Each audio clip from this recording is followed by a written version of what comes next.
죽어도 끊어지지 않는 성추행이란, 지워지지 않을 성추행이란 프레임을 유영재에게 씌웠습니다.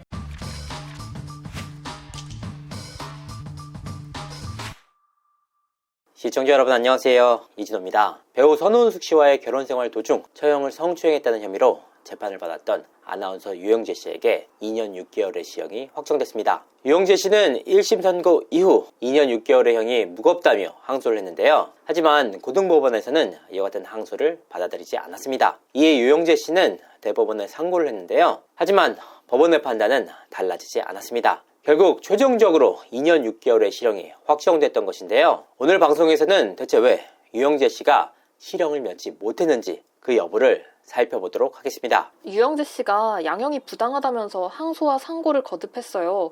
재판부는 왜 받아들이지 않았을까요? 일단 재판부에서는 줄곧 유영재 씨의 죄질이 좋지 못하다고 판단을 했습니다. 선우은숙 씨와 유영재 씨의 혼인신고가 이루어진 시점은 2022년 9월이었습니다. 하지만 유영재 씨가 처형을 성추행하기 시작한 시점은 2023년 3월경부터였는데요. 그러니까 혼인신고 이후 불과 7개월 만의 일이었습니다. 유영재 씨는 선우은숙 부부를 돕기 위해서 주중에 이들 부부의 주거지에 함께 기거하는 처형을 노렸습니다. 결국 2023년 10월까지 총 5차례에 걸쳐 추행이 이뤄졌습니다. 항소심 재판부는 동생 부부의 관계가 깨질까 피해자인 처형은 이와 같은 사실을 감추고 거듭되는 유영재의 추행을 견디며 극심한 중압감과 성적 수치심을 느꼈을 것으로 보인다라고 봤습니다.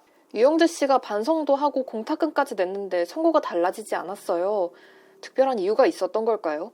네, 그렇습니다. 유영재 씨는 1심 단계에서 무죄를 주장했습니다. 하지만 2년 6개월의 선고를 받은 이후 유영재 씨의 행보는 달라졌는데요. 항소심부터는 자신의 죄를 모두 인정하고 반성했습니다. 대신 2년 6개월의 형이 너무 과하다며 항소를 했는데요. 이 과정에서 유영재 씨는 지난 5월과 7월 각각 6천만 원과 2천만 원을 형사 공탁금으로 걸었습니다. 하지만 돌아온 것은 피해자인 처형의 엄벌 탄원서였는데요. 처형은 또한 공탁금을 수령할 의사가 없음을 분명히 전했습니다. 유영재 씨가 1심에서와 달리 2심에서는 자신의 죄를 인정하고 형사 공탁금까지 걸지 않았습니까? 그럼에도 처형이 이처럼 단호했던 이유는 뭘까? 바로 유영재 씨의 반성하지 않는 태도에 있었습니다. 사실 피해자인 처형부는 유영재 씨를 형사 고소하는 건에 대해서 두려움이 있었습니다. 또한 한때 가족의 인연을 맺었던 인물인 만큼 인간적인 고민 역시 적지 않았는데요. 그래서 유영재 씨에 대해서 본인이 한 행동에 대한 인정과 진정성 있는 사과를 받고 싶어 했습니다. 그러니까 진심 어린 사과만 있었다면 애초에 형사 고소가 진행되지 않았을 사안이라는 의미입니다. 하지만 유영재 씨는 경찰 조사에서 뿐만 아니라 1심 재판에서도 변명하기에 급급했습니다. 오히려 2차 가해 정황까지 곳곳에서 포착이 됐는데요. 유영재 씨는 자신의 라디오 방송을 통해서 죽어도 끊어지지 않는 성추행이란, 지워도 지워지지 않는 형벌과도 같은 성추행이란 프레임을 유영재에게 씌웠다라고 밝혔습니다. 죽어도 끊어지지 않는 성추행이란, 지워지지 않을 성추행이란 프레임을 유영재에게 씌웠습니다. 이에 피해자인 처형은 극도의 불안감에 시달려야 했습니다. 실제로 이와 같은 유영재 씨의 행보는 1심 재판 과정 속에서도 달라지지 않았습니다. 유영재 씨는 피해자가 평소 강아지를 안고 있기 때문에 가슴 부위를 만지기 어렵다고 주장을 했습니다. 또한 피해자가 브레이지어를 착용하고 있기 때문에 젖꼭지를 꼬집기도 어렵다고 주장했습니다. 이 과정에서 처형이 평소 강아지를 안고 있는 사진을 증거로 제출하기도 했습니다. 하지만 재판부는 사진 속 피해자가 앉아있는 모습이고 서 있을 때는 달라질 수 있다면서 이와 같은 증거를 배척했습니다. 또한 유영재 씨는 자신의 키가 173cm이고 피해자의 키가 154cm이기 때문에 뒤에서 안을 때 성기가 맞닿기가 어렵다고 주장하기도 했습니다. 유영재 씨는 자신의 주장에 신빙성을 더하기 위해서 처형과 키가 비슷한 모델을 섭외해 유영재 씨가 뒤에서 안고 있는 모습을 시연한 그 사진을 증거로 제출하기도 했습니다. 당시 재판부는 유영재 씨가 제출한 사진만으로는 피해자의 진술을 배척하기 어렵다고 봤습니다. 자, 그렇다면 이런 모습을 1심 재판 내내 지켜봤던 피해자의 심경은 과연 어떻겠습니까? 더욱이 유영재 씨는 2024년 3월 14일 처형과의 통화에서 처형이 그렇게 느낄 줄 몰랐다, 선우은숙에게 어떻게 말하느냐 등의 자신의 행위를 인정하는 발언을 수차례에 걸쳐서 했습니다. 그럼에도 불구하고 경찰 조사와 1심 재판 내내 피해자의 주장을 반박하면서 피해자에게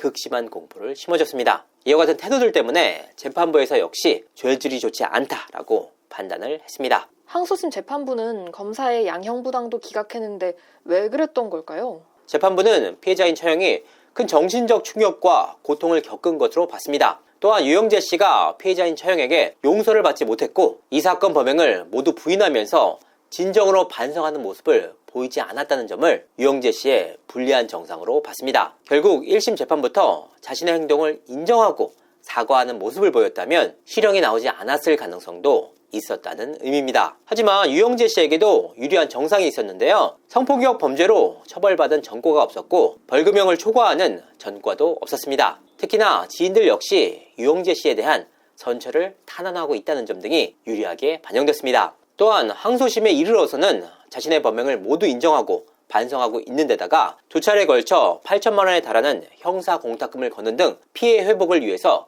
노력하고 있는 정황 역시 유리하게 반영됐습니다. 여기에 더해 선우은숙 씨와 이혼을 하면서 피해자를 상대로 추가적인 범행을 할 가능성도 없어 보인다고 봤습니다. 항소심 재판부는 이와 같은 사안들을 고려해서 원심이 선고한 형이 너무 가벼워서 부당하다라고 항소를 했던 검사의 항소를 기각했습니다. 선우은숙 씨와 피해자인 처형분의 상황은 어떨까요? 제가 앞서서 두 사람이 겪고 있는 정신적 트라우마와 상황에 대해서 수차례 밝혀드릴 바가 있습니다. 아직도 상황은 좋지 못하고 하는데요. 선우은숙 씨는 모든 것을 내려놓은 채 두문불출하면서 조용하게 지내고 있다고 합니다. 피해 당사자인 처형의 건강 상태 역시 좋지 못하다고 하는데요. 경찰 수사와 재판 과정에서 겪었던 극심한 트라우마 때문에 아직도 정신과 치료를 받고 있는 상황이라고 합니다. 처형이 정신과에서 처방받는 약 또한 굉장히 독한 수준의 약이라고 하는데요. 아무쪼록 아픔을 딛고 일상생활을 회복하시기를 바라는 마음입니다.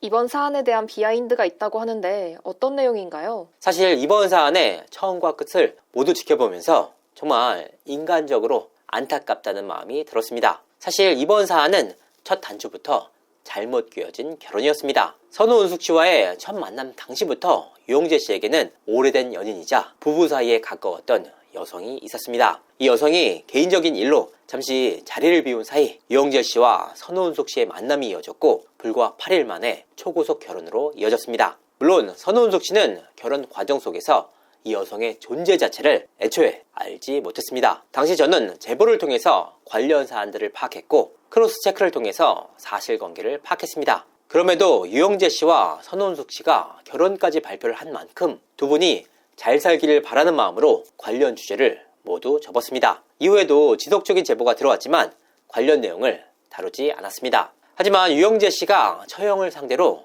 이와 같은 일을 벌일 줄은 상상조차 못했습니다. 처형의 성추행 건 역시 처음부터 유영재 씨가 반성을 하고 사과를 했다면 애초에 고소 자체까지 갈 일이 아니었습니다. 또한 유영재 씨가 1심 재판에서 자신의 행위를 인정하고 반성을 했다면 실형이 나오지 않았을 가능성 또한 있었습니다. 이번 사안과 관련해서 선우은숙 씨를 지근거리에서 도왔던 한 지인은 유영재 씨가 처음부터 인정과 사과만 했다면 모두 끝날 일이었었는데 인간적으로 안타깝다라는 말을 전해왔습니다. 결국 이번 사안은 진심 어린 사고만 있었다면 처음부터 달라질 수 있는 사안이었습니다. 하지만 유영재 씨는 반성 대신 변명과 궤변을 택했고 그 결과는 실형이었습니다. 무엇보다 피해자인 처형은 지금도 극심한 트라우마에 시달리고 있습니다. 이번 사안은 단순한 판결이 아니라 사람과 삶의 관계 그리고 진심의 무게가 얼마나 무거운지를 보여준 사안이었습니다. 사과를 할 용기조차